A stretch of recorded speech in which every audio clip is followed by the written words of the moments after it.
For this demonstration, I'm going to load up the M&P 40 caliber Smith & Wesson.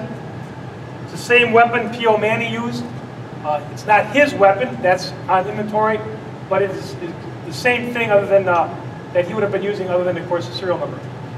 I'm using the same ammunition that Milwaukee Police Department uses. This is Spear Gold Dot 180 grain bullet.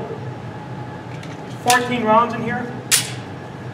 Police Officer Manney was at a fire position when he fired the 14 rounds, and I'm going to, under control, fire these 14 rounds as quick as I can from this weapon.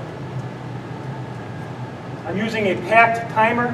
The packed timer will record how long it takes me to fire, and will also start me with a beep so I can start the shooting sequence.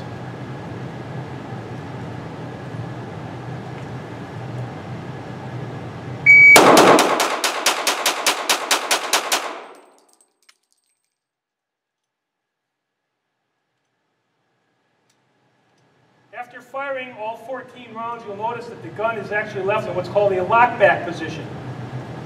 I'm going to take the magazine out of the weapon. This is when an officer typically would reload.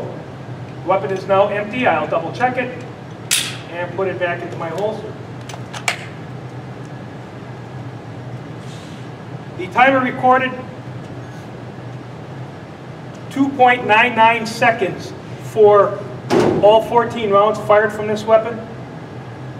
The first round took 0.30, so of a second, a little more than a quarter of a second to fire the first round.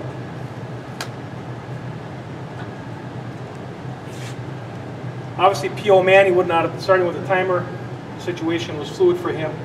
So with that 0.30, I would have fired all 14 rounds in basically 2.69 seconds. And that concludes this demonstration.